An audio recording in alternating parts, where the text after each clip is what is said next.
Film and television institute विवाद को लेकर बॉलीवुड का सबसे बड़ा विरोध सामने आया है। दिवाकर बनर्जी, परेश कामदार, लिपिका सिंह, निष्ठा जैन, आनंद पटवर्धन समेत 10 फिल्मकारों ने सरकार को नेशनल अवार्ड लौटाने का ऐलान किया है।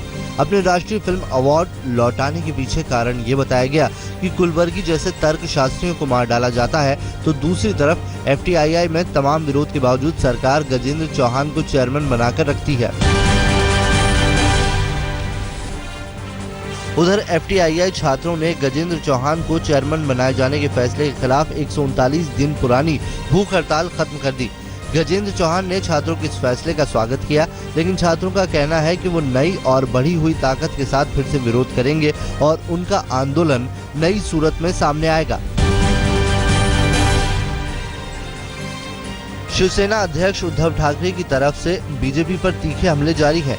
KDMC चुनाव के प्रचार के दौरान उद्धव ने कहा है कि क्या बीजेपी का खून हरा हो गया है? पहले पाकिस्तान का विरोध करते थे, अब समर्थन करते हैं। नरेंद्र दाभोलकर हत्याकांड की जांच कर रही CBI ने बॉम्बे हाईकोर्ट को बताया कि सनातन संस्था के 2 सदस्य उसके रडार पर हैं और दोनों को लेकर जांच जारी है। बॉम्बे हाईकोर्ट ने गोविंद पानसरे मर्डर केस की जांच कर रही SIT की प्रगति पर संतुष्टि जताई है। ठाणे के बिल्डर सूरज परमार खुदकुशी मामले में 4 कॉर्पोरेटर के नाम सामने आ रहे हैं। इनके नाम सुसाइड नोट में लिखे हुए थे। गिरफ्तारी के डर से चारों कॉर्पोरेटर अंतरिम जमानत के लिए ठाणे कोर्ट पहुंचे।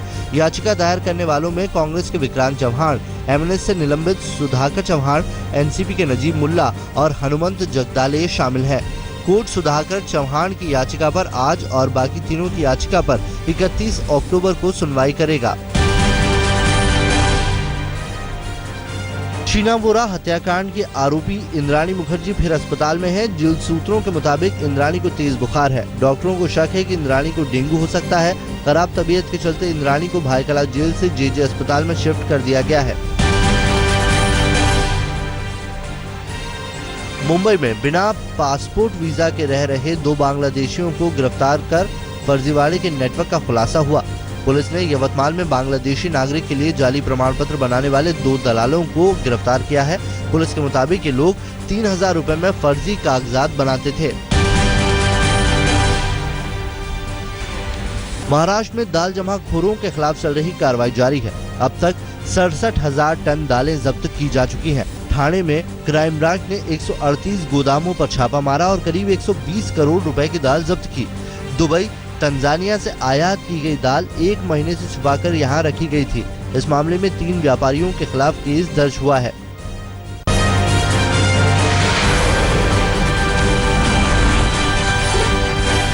केंद्र सरकार डॉन छोटा राजन को भारत लाने की तैयारी में जुट गई है और इसी सिलसिले में मुंबई पुलिस से छोटा राजन पर डोजियर मांगा है।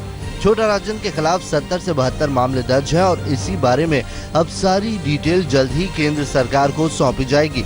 अंडरवर्ल्ड डॉन छोटा राजन फिलहाल इंडोनेशिया पुलिस के कब्जे में है। छोटा राजन का कहना है कि उसे दुश्मन गैंग से डर नहीं लगता। छोटा राजन से जो जानकारी मिलेगी उससे देश के सबसे बड़े दुश्मन दाऊद इब्राहिम पर भी शिकंजा कसने में आसानी होगी। भारत में पाकिस्तान के उच्चायुक्त अब्दुल बासित ने जोर देकर कहा है कि उनके देश ने डॉन दाऊद इब्राहिम को नहीं छुपाया है। बासित ने कहा कि भारत सरकार के पास भी दाऊद के ठिकाने को लेकर ठोस जानकारी नहीं है। बासित बेंगलोर में इंटरनेशनल सेंटर के थिंक टैंक की तरफ से आयोजित कार्यक्रम में बोल रहे थे। बासित ने कहा उनका देश हिंसा और आतंक की वजह से बहुत कुछ झेल चुका है और वो इससे बाहर निकलना चाहते हैं। पाकिस्तान के राष्ट्रीय सुरक्षा सलाहकार सरताज अजीज ने कहा है कि भारत को संयुक्त राष्ट्र सुरक्षा परिषद की स्थायी सदस्यता नहीं मिलनी चाहिए। पाकिस्तानी चैनल डॉन न्यूज को दिए इंटरव्यू में अजीज ऊफा समझौते के सवाल पर भड़क गए और कहा कि सुरक्षा परिषद में पाकिस्तान का दावा भी बराबरी का है। सरताज अजीज ने कहा कि पाकिस्तान अमेरिका या भारत के दबाव में आकर लश्कर तैयबा के खिलाफ कार्रवाई करने के लिए मजबूर नहीं है। भारत के साथ NSA स्तर की बातचीत को लेकर अजीज का कहना था कि जब तक भारत सभी मुद्दों पर बात करने की शर्त नहीं मानता तब तक बात नहीं होगी।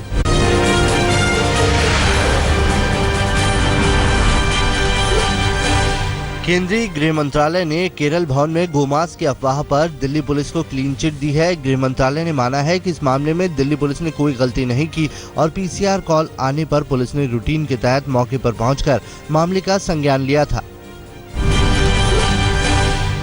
दिल्ली पुलिस इस मामले में शिकायत करने वाले हिंदू सेना के विष्णु गुप्ता को गिरफ्तार कर चुकी है।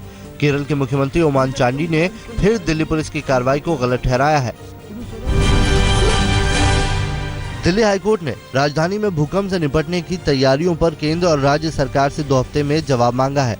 कोर्ट ने भूकंप के नुकसान से बचने में बरती जा रही लापरवाहियों पर एनडीएमसी को भी कड़ी फटकार लगाई है। कोर्ट ने कहा है कि कभी भी कोई बड़ी अनहोनी हो सकती है।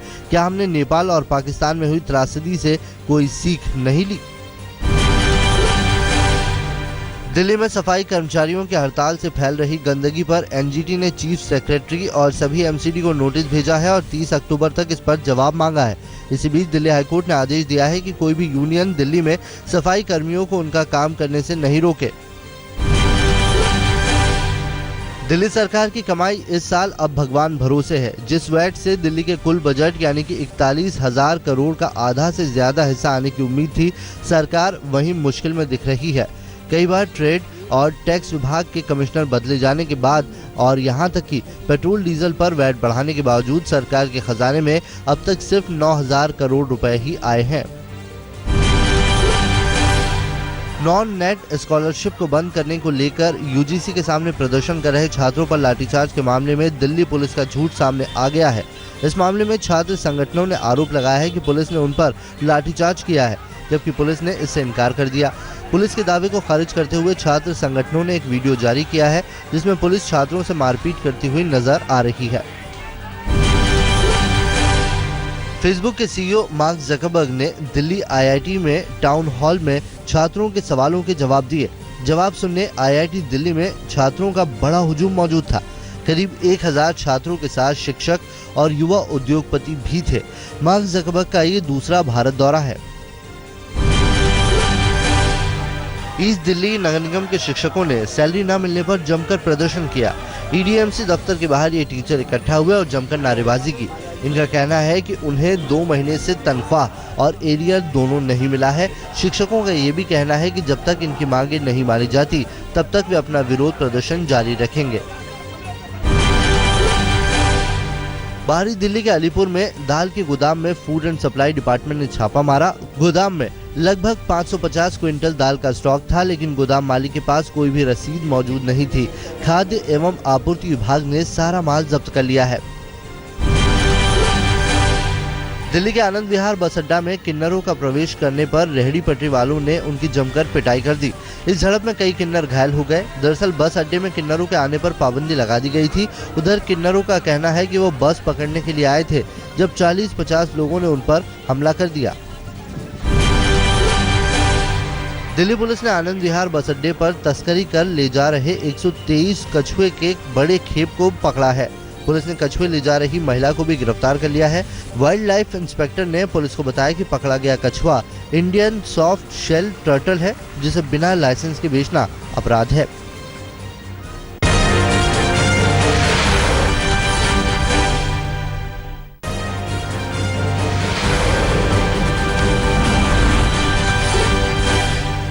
राजस्थान के बाड़मेर में एक ऐसा स्कूल है जहां बच्चे नहीं हैं, लेकिन टीचर रोज आते हैं और वेतन भी ले रहे हैं। कलेक्टर के औचक निरीक्षण में यह हकीकत सामने आई, जिसके बाद तीनों शिक्षकों को सस्पेंड कर दिया गया है। राजस्थान के बीकानेर में चूहों के मंदिर में पूजा करने पहुंची मुख्यमंत्री वसुंधरा राजे। करणी माता के इस मंदिर में चारों तरफ चूहे नजर आते हैं। मुख्यमंत्री राजे का इस मंदिर से विशेष लगाव है। राजे ने यहाँ माता के दर पर मत्था टेका और विशेष प्रसाद का भोग भी लगाया और आरती करवाई। यूपी के देवरिया में हिंदू मुस्लिम भाईचारे का अनोखा नजारा देखने को मिला। शहर के अबू बकर नगर में मुस्लिम समुदाय के लोगों ने राम बारात और फूल बरसाते हुए भव्य स्वागत किया। राम बारात के स्वागत के लिए मोहल्ले को गुब्बारों से सजाया गया था। ढोल नगाड़े बजाए गए और जमकर आतिशबाजी की गई। भुवनेश्वर में केशन स्वैन ने अपना ही गिनीज वर्ल्ड रिकॉर्ड तोड़ दिया। केशव ने 1 मिनट में 92 हरे नारियलों को अपनी कोहनी से तोड़ दिया। उनका पिछला रिकॉर्ड 85 नारियलों को तोड़ने का था।